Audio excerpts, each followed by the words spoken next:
Hey, hey, hey, hey, hey,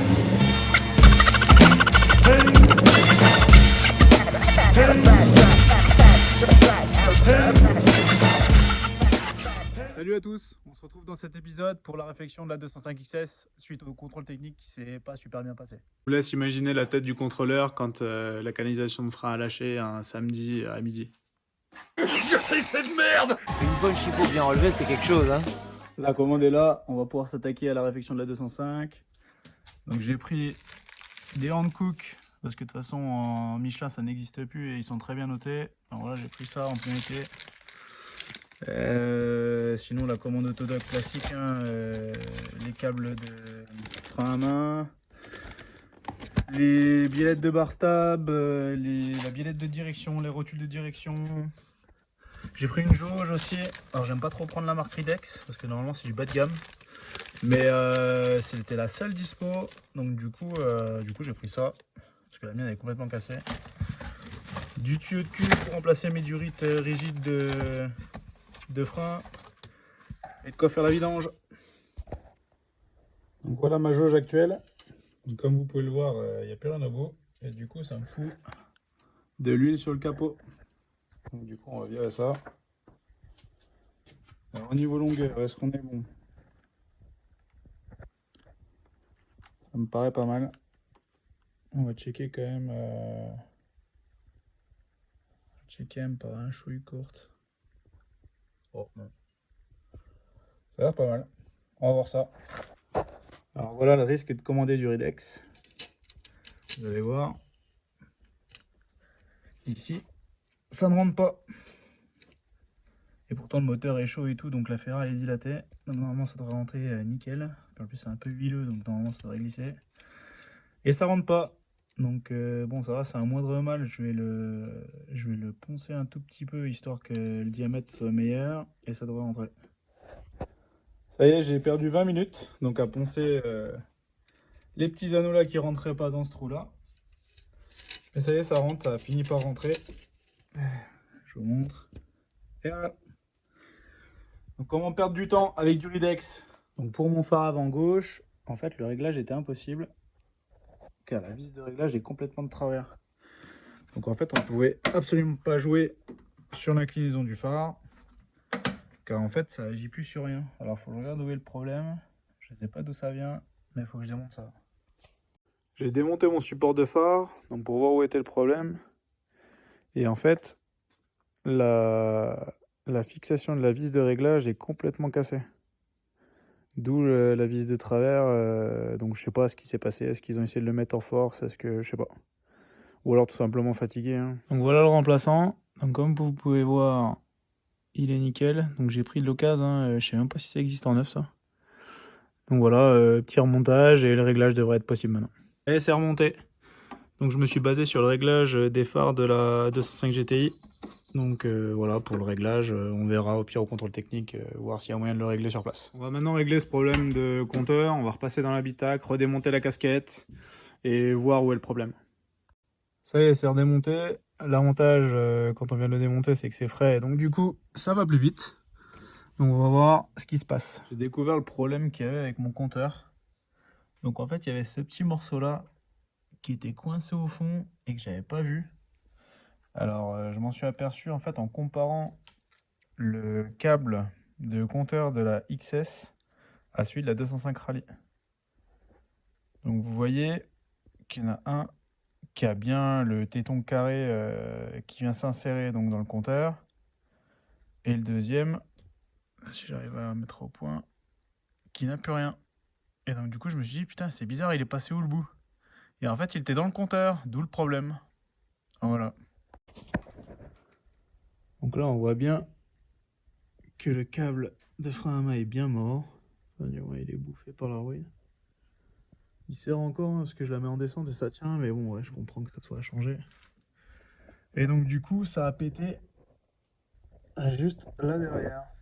Donc, vous voyez l'accès de merde. Voilà, j'aurais pas pu le voir honnêtement que c'était aussi rouillé là-bas derrière. Je voyais juste là. Franchement, comme ça d'aspect, elle paraissait bien, hein. Elle paraissait pas trop bien. Mais bon, on va changer. Commencer par démonter donc cette commande de frein à main. Donc faut desserrer le boulon de réglage pour libérer un peu de mou au niveau des câbles de frein à main. Donc, une fois que le boulon est déposé, on peut sortir la commande de câble. Ça y est, c'est déposé, j'y arrivais pas à une main, c'est pour ça que je vous ai laissé un peu. Donc voilà, c'est juste un truc tout con, hein. Donc il passe comme ça, et après ça qui vient se redresser, et tout qui vient se fixer dedans. Le câble de frein à main, il vient se fixer dedans comme ça. Donc là j'ai déjà tiré dessus, c'est venu tout seul. Jusque dans le passage qui est là, qui rejoint ma commande.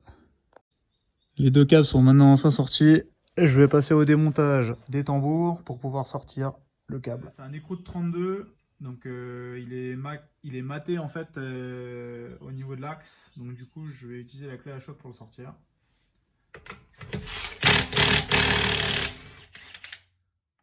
Ah, ça vient tout seul. C'est bon, c'est sorti. On va en profiter pour regarder un peu les garnitures.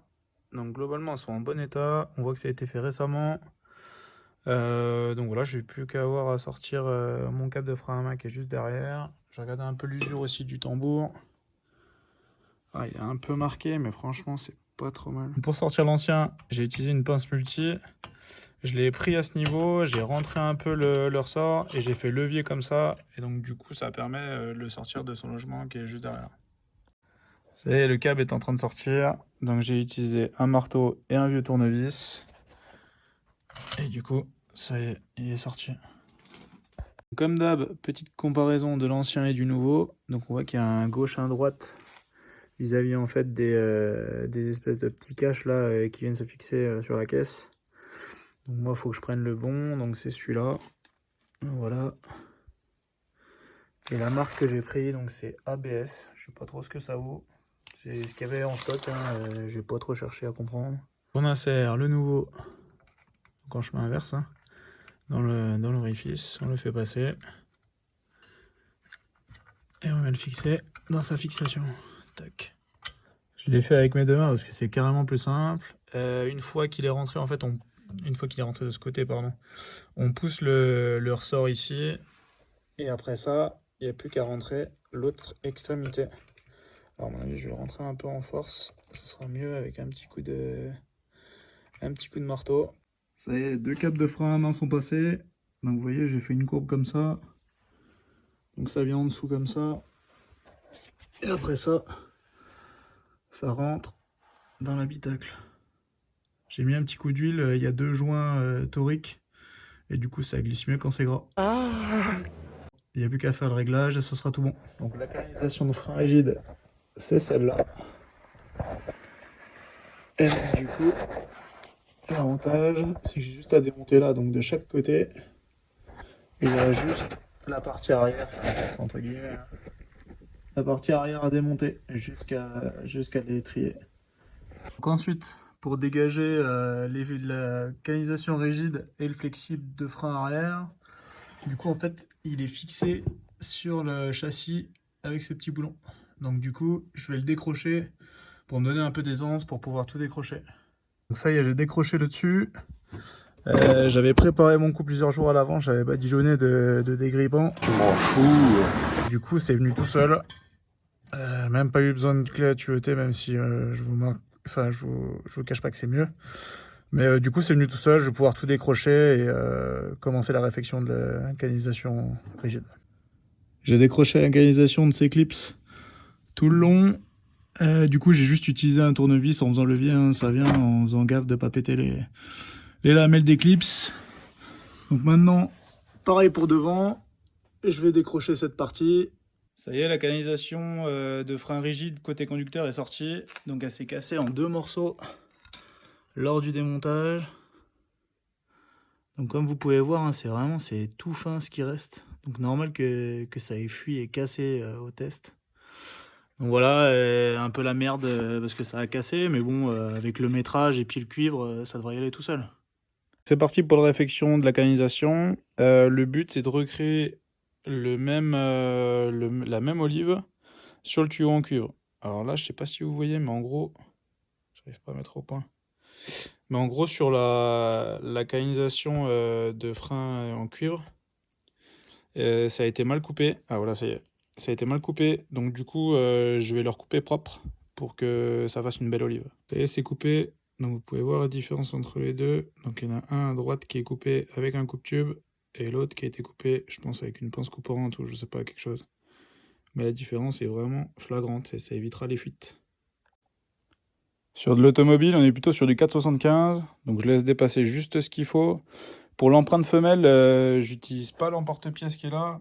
Et je vais directement attaquer avec la petite pointe. Et du coup, ça va me faire mon empreinte femelle à l'extrémité. Après, c'est tout con, hein. On vient serrer en fait l'espèce d'outil là. On vient juste le visser dessus. Et du coup, ça va finir par faire l'empreinte. Vous avez l'olive femelle, donc voilà, rien de spécial, hein, juste prévoir de bien passer l'écrou avant de faire son olive, sinon on ne peut plus la passer. Pour l'empreinte mâle, donc même système, sauf que là, donc du coup, on laisse dépasser de environ 3 mm, et après ça, on vient de mettre son petit insert en 4,75, hein, donc qui est la même taille du tuyau, et après ça, il n'y a plus qu'à visser. Donc normalement je mets tout l'un à côté de l'autre, donc l'ancien et le nouveau tube, pour avoir exactement les mêmes coudes, etc. Sauf que là, vu comme ça s'est coupé et comme ça passe en fait entre le réservoir et le train arrière, du coup je fais ça au mètre. Et je vais tout apprêter sur la voiture, ça sera plus facile de passer. En plus du cuivre c'est assez souple. Donc ça va être plus facile de passer comme ça que de me faire chier à faire mes coups d'avant. Ça y est, c'est terminé pour les freins arrière et le frein de stationnement. Donc voilà, j'ai passé tous mes petits raccords à la graisse cuivrée. Ça évitera la rouille et ça facilitera le démontage pour le prochain. J'en ai profité pour changer les flexibles aussi de train arrière. Au vu de la difficulté que c'est d'y accéder, au moins c'est fait. Donc voilà, on va pouvoir passer sur le train avant. C'est parti pour la réfection du train avant. J'ai changé donc la rotule axiale de direction et la rotule de direction tout court, plus l'espèce de bras de force là, qui remplace le triangle sur ce modèle là. Je vous passe tout en accéléré parce que honnêtement je l'avais déjà fait sur la 206 RC, donc voilà, je voulais pas répéter 100 fois les mêmes choses sur la vidéo.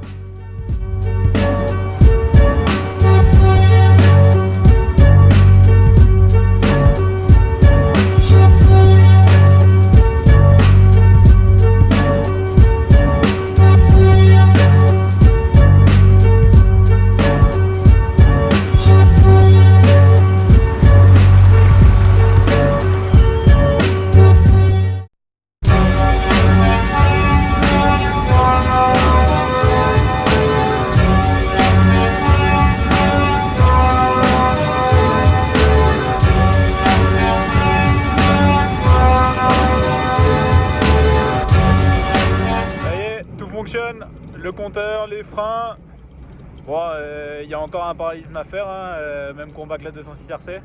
Mais bon, ça fait plaisir après ces 2 jours de boulot intense où on fait enfin tes premiers tours de roue après la mésaventure au contrôle technique. Donc voilà, plus qu'à prendre rendez-vous au contrôle technique et normalement ça devrait passer cette fois. Merci à tous ceux qui ont suivi cette vidéo. La restauration de cette 205 n'est pas finie, mais on va enfin pouvoir passer le contrôle technique et obtenir la carte grise.